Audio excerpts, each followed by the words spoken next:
జై శ్రీరామకృష్ణ. శ్రీరామకృష్ణులు స్వయంగా వండుకొని జీవించడము, మనోహరమైన గంగానది తీరము, పక్షుల కిలకిల రావాలతో కూడిన పంచవటి చుట్టూ రమణీయమైన ఉద్యానవనము, సువిశాల సుందర దేవాలయంలో పరమభక్తుడు సాధకుడైన రామ్కుమార్ నిర్వర్తిస్తున్న దేవి పూజాది సేవలు, ధార్మికుడైన పెద్దన్న, పవిత్ర ప్రేమ పరమభక్తురాలు దేవి ద్విజభక్తి పరాయణురాలైన రాణి రాస్మణి, ఆమె అల్లుడు మధురాబాబులు శ్రద్ధాభక్తులు. వీటితో కూడిన దక్షిణేశ్వర కాళికాలయము త్వరలోనే శ్రీరామకృష్ణులకు రెండవ కామర్కకూరులా అవుపడసాగింది. మరికొంతకాలం వరకు ఆయన స్వయంగా వండుకొని భోజనం చేస్తూ ఆనందంగా గడపసాగారు. భవిష్యత్తు కర్తవ్యాన్ని గురించి మొదట్లో ఆయనకున్న చింత ఇప్పుడు తొలగిపోయింది. పైన తెలిపిన ఆహార విషయంలో శ్రీరామకృష్ణులకున్న నియమము విని కొందరు ఇలా అనుకోవచ్చు.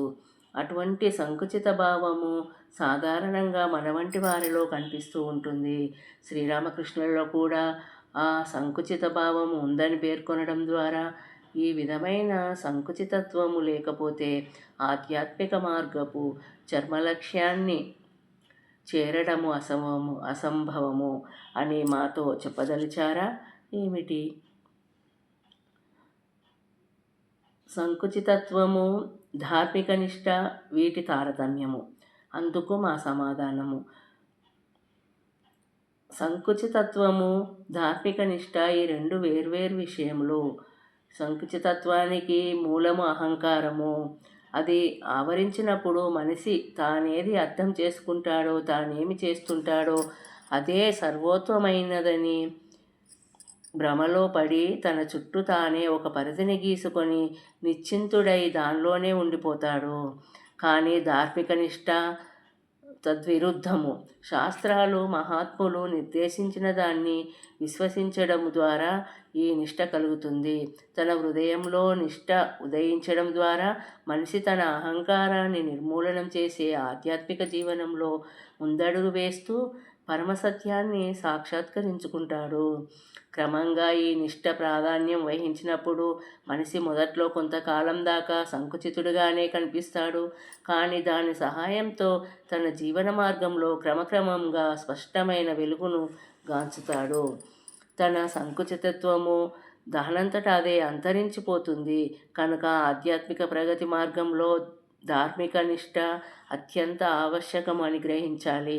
పైన చెప్పినట్టు శ్రీరామకృష్ణుల జీవితంలో ఉన్నటువంటి ధార్మిక నిష్టను చూసి మనం స్పష్టంగా అర్థం చేసుకోవలసింది ఏమిటంటే, శాస్త్రాలు నిర్దేశిస్తున్న శాసనాలు మీద ప్రగాఢ నిష్ఠావంతులమై మనం ఆధ్యాత్మిక సత్యాలను ప్రత్యక్షం చేసుకోవడానికి ఉత్సాహంతో ముందుకు వెళితే కాలక్రమంలో యథార్థమైన ఉదారతకు అధికారులమై పరమశాంతిని పొందగలము.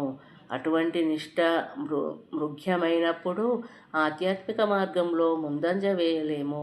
శ్రీరామకృష్ణులు ఉపదేశించినట్లు ఒక ముళ్ళును ఇంకొక ముళ్ళుతో తీసేయాలి. నిష్టను పాటించే మనము వాస్తవికమైన ఉదారత పొందగలము.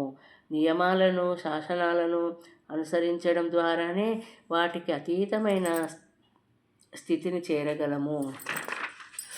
శ్రీరామకృష్ణుల జీవిత యౌవనావస్థలో ఈ అసంపూర్ణతను గమనించి బహుశా కొందరిలా అనవచ్చు: అయితే ఆయనను అవతార పురుషుడనడం ఎందుకు? మనిషి అంటే చాలదా? లేదా ఆయనను అవతారమూర్తిగా చేయాలనే అనుకుంటే ఆ అసంపూర్ణతను కప్పిపెట్టడమే మంచిది.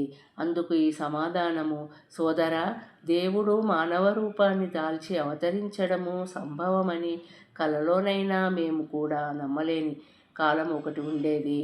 కానీ ఆయన అహేతుక కృప వల్ల అది సంభవమని మాకు వారు విశదపరిచినప్పుడు, మానవ శరీరము ధరించినప్పుడు శారీరక దోషాలు, మానసిక లోపాలు వారు స్వీకరిస్తారన్న విషయాన్ని గ్రహించగలిగాము. ఏదైనా మరో లోకంతో మిశ్రిత మిశ్రితం చేయకుండా వట్టి బంగారంతో ఆభరణాలు చేయడం కష్టము. అలాగే విశుద్ధ సత్వగుణంతో ఏ కొంతవరకైనా రజోస్తమో గుణాలను కలపకపోతే మన శరీరాలను నిర్మించడం అసంభవము అని గురుదేవులు అంటుండేవారు. గురుదేవులు తమ జీవితంలోని అసంపూర్ణతలను మా నుంచి ఏనాడు దాచుకోవడానికి ప్రయత్నించి ఎరుగరు. ఆయన పదే పదే వారు మాకెన్నోసార్లు ఇలా చెప్పేవారు. పూర్వయుగాలలో ఎవడు రాముడు, కృష్ణుడు మొదలైన రూపాలలో అవతరించాడో అతడే ఇప్పుడు తమ శరీరాన్ని చూపిస్తూ ఒక ఊరలో అవతరించాడు. కానీ ఈసారి రాజు మారువేషం ధరించి నగర సంచారం చేసే రీతిలో గుప్త రూపంలో అవతరించాడు. జై శ్రీరామకృష్ణ.